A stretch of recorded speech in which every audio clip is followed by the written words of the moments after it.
Здравейте! Аз съм Михайла от Източни Родопи, а това са Зара и Васко, с които споделям живота си на село. В това видео ви показвам нещо различно.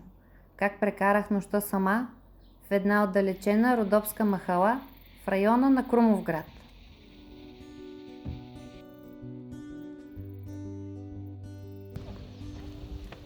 Работата ми е свързана с пътуване. Пътуване между селата, в които работя, пътуване в планините с различни групи и по различни поводи. Така се случи, че тази година 2 такива пътувания бяха планирани да са едно след друго. Свършва едното и започва другото. И вместо да пътувам за една нощ до Студен кладенец и на сутринта обратно до Крумовград, реших да направя нещо различно. На юг от Крумовград има десетки села и махали, кацнали на диви места, с по няколко жители, водещи спокоен живот далеч от градската суета и напрежение.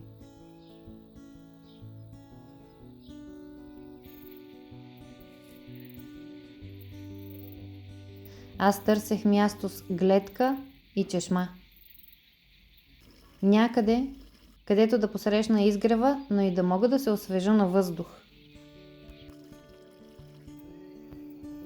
И го намерих. Открих чудно място в една махала на село Горно Каменяне. Първо ми хареса гледката и след това видях чешмата, изградена с любов от стопанина на къщата зад чешмата. Работата с хора доста ме уморява и в тези моменти ми се иска да съм абсолютно сама и просто да се наслаждавам на звуците в природата. Хората на село обаче имат друга представа за странната млада жена, спряла колата си в края на махалата и отворила кенче с бира върху един пън.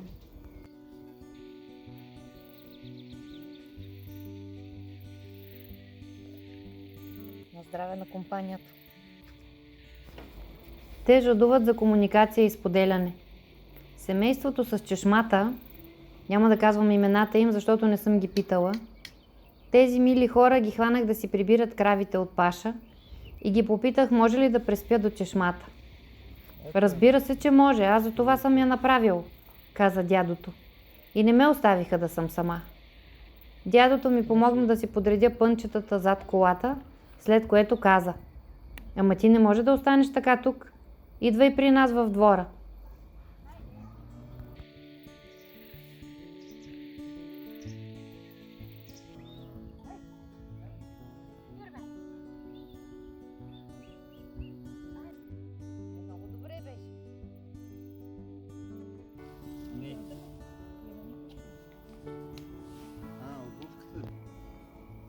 И така разгледах подреденият с любов селски двор, надникнах и в градинката зад къщата.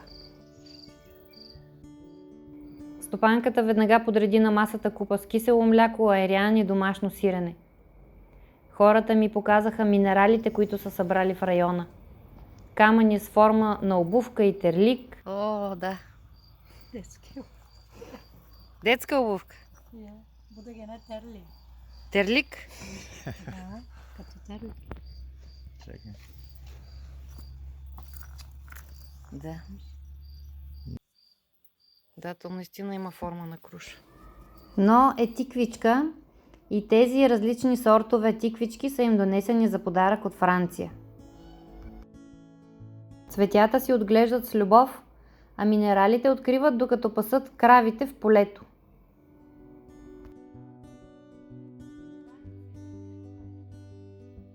Разказаха и показаха дъщерите, синовете и внуците. Вероятно за обикновения селски човек, за който ежедневието е едно и също, да имат гостенка като мен е истинско преживяване. За мен остана да се насладя на мисълта, че в Родопите никога не си сам и че винаги има с кого да споделиш моментите на радост и тъга. И съм щастлива, че за кратко бях някой, с който местните споделиха своите радости.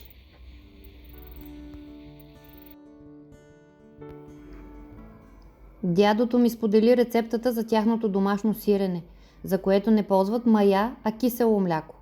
С него пресичат топлото прясно мляко и след като изстине го слагат в тензух. И така за едно денонощие имат готово за консумация сирене и за черпене на неканени гостенки. В края на вечерта ми беше малко трудно да убедя домакините, че наистина искам да спя навън. Едва ли са разбрали защо не се възползвам от поканата им да спя в една от стаите на къщата, на легло, на закрито, а вместо това отивам да спя в колата и навън.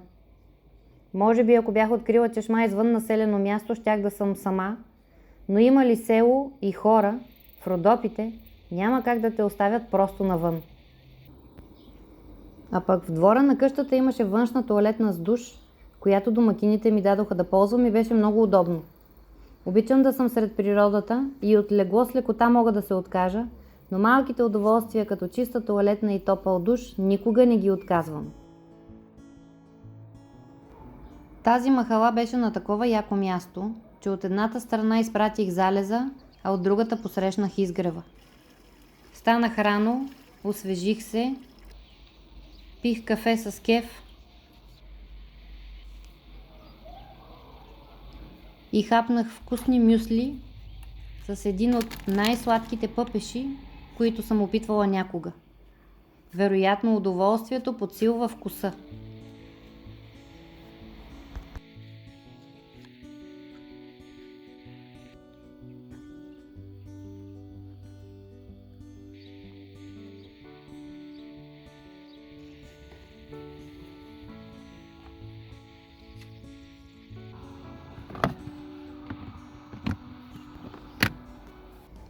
И после потеглих със следващата група.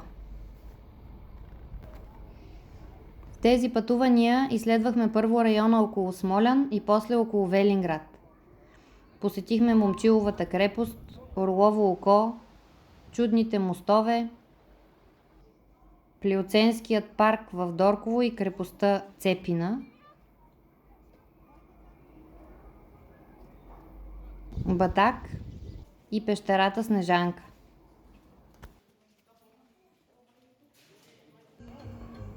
Бяхме на концерт на Дара в Смолян и даже колата ми успя да се развали и се наложи да изменят датчика на коляновия вал в сервиза в Подвис, който препоръчвам с 2 ръце.